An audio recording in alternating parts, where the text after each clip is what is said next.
Әулет бөлімі 11 бөлім. Бүгінгі эпизод тағы да өте қызықты әрі керемет басталады. Видео соңына дейін көреміз. Себа өзінің ешкімге керексіз және көзге түспей жүрген адам екенін айтып жатыр. Бірақ қызметшісінің қызы Нұргүл оған "Сен ана қалайсың? Сен өте мықты адамсың" деп мотивация беріп жігерлендіреді. Себа қызметші қызға ғашық болып қалды. Ал мұнда терісіне сыймай ашуланып жүрген әрине Бекрам оған қоңырау соққан. Әдеттегідей Доган: "Бекрам, саған мен уақыт берем, тезірек барып прокуратураға беріл. Менің мелегімнің ешқандай қақысы жоқ, ешқандай кінәсі жоқ екенін айтып мойында" дейді. Әдеттегідей Бекрам мойындамайды. Осы сәтте қараусыз қалған Бекрамның кеңсесіне Прат, яғни Доганның ең жақын досы әрі көлік жүргізушісі, ешкімге білдіртпей осы кеңсеге кіріп, Бекрам туралы барлық мәліметтерді қарап шығып, соңында іздеп тауып, әрине сейфтегі Шагла мен Бекрамның бірге түскен суреттерін және басқа да құжаттарды алып қашады. Қолына үлгерген алып қашады. Содан кейін бұның сықырын күзетіп тұрған екі адамы естіп көріп осы жаққа қарай кетеді. Десе де сурет сол құжаттардың арасында қалып кетті.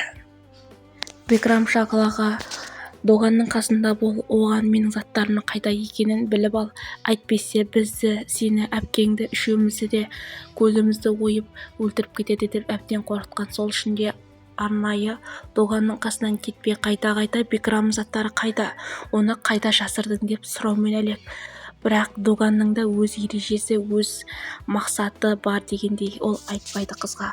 Ал мұнда Бекрамға қоңырау соққан ол: "Қара, мелекті мен қаншалықты қинап жатқанымды, тездетіп заттарымды, яғни менің жүгімді қайтар" дейді. Оның жүгі ішінде таза нәрсе емес екені белгілі. Әдеттегідей қылмысқа қатысы бар. Ал мұнда Шагла мен оның әпкесі туралы іздестіріп жатыр. Бұл Доганның емес, Доганның әпкесінің адамы болатын.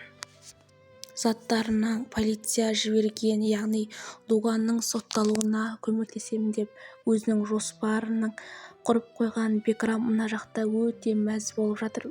Десе де Доганның өз айласы, шарғысы бар және ол заттарға келген полицияға сылып кетті. Есіртке тиелген затты басқа жаққа қойды.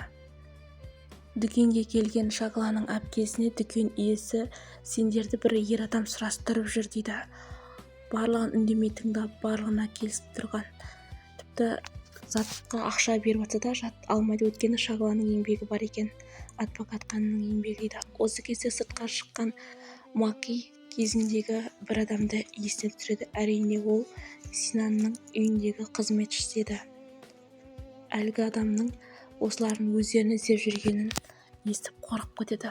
25 жыл бұрын қарны қампиған Маки, ішінде баласы бар. Ол Синанға келеді. Осы кезде Сабаш есімді әлгі кісі: "Синан үйленіп жатыр, бұл жерден тезірек кет" дейді. Маки сенбейді. "Қарашы Шабаш, менің ішімді көрдің ғой. Мен Синанға ананың бәрін айтуым керек, ол бәрін білу керек" дейді. Бірақ десе де Макиді ішке кіргізбейді.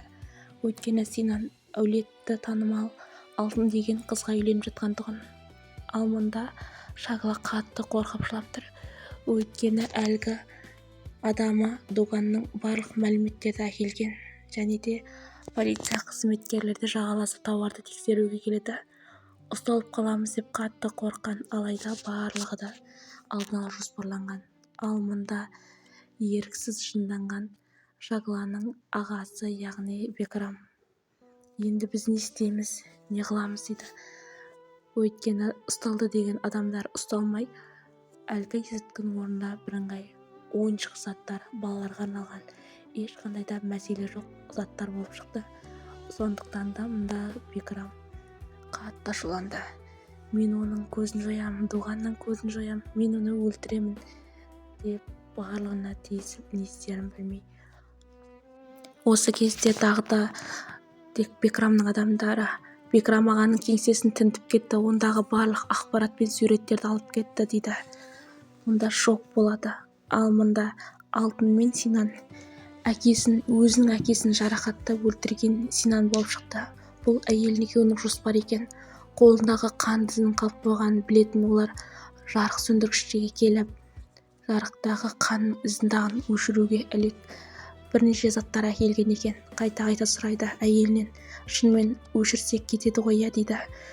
Содан кейін екеуі салғыласып әзер дегенде саусақтарының ізін, қандақтарын өшіріп жатқан. Бұның сыртынан Дидем, Шагланың жан досы әрі журналист, телефонын алып екеуінің қылмыстық істегі қол ізін, дақтарын кетіріп жатқан суреттерін барлығын сықырлатып тұрып түсіріп алады. Ал мында Алтын мен Синан әңгімені жіберіп тұрады. Шынымен кетеді ғой иә, мені еш уақытта ұстап қоймайды ғой, мен қылмыскер екенімді білмеймін ғой дейді.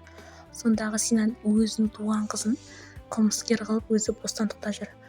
Ал мұнда Бикрамның адамдары бос жатпай мотоциклмен келіп әлгі айғақтарды беру үшін келіп барлық ақпараттарды қарап жатқан кезде конверт тауып алады. Конверттің ішінде Бикрам мен Шагланың суреттері, яғни Шагланың осыдан 10 жыл бұрын түскен фотосы және де бала кездегі Бикрамның суреті, әкесінің суреті барлығы болғандығын енді ғана ашып көріп жатқан кезде белгісіз, негізі көрді немесе көрген жоқ. Осы кезде шабуыл жасайды, яғни Бикрамның адамдары. Содан кейін оқ атылып Шагланың иығына аздап жарақаттайды.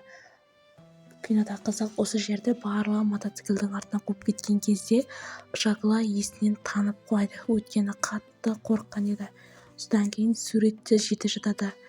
Жерде жатқан суретте Бикрамның адамдары жиып алып кетіп қалады. Десе де бір ғана сурет қалады, ол Шагланың әкесі мен Бикрамның жас кезі еді. Одан кейін қалып қалды, Шагла ауыр жарақат алды деп барлығы Шагланың жанында жиналып, және де дәрігер тоған әдеттегідей өзінің көмегін көрсетті және ешқандай ауруханаға бармайтын болды. Ал мұнда біреудің барын байқап қалған Синан мен Алтын, анда біреу бар, олар бізді жасырын суретке түсіріп тұрған сияқты дейді. Осы кезде Дидем жасырынып үлгіріп қалады. Соның өзінде қорыққан Синан, кім бар? Бұл жерде кім бар дейді. Бірақ қасына баруға қорқады. Дидем де қатты қорқып кетеді. Әрең дегенде тығылып отырады. Жалғасы бар.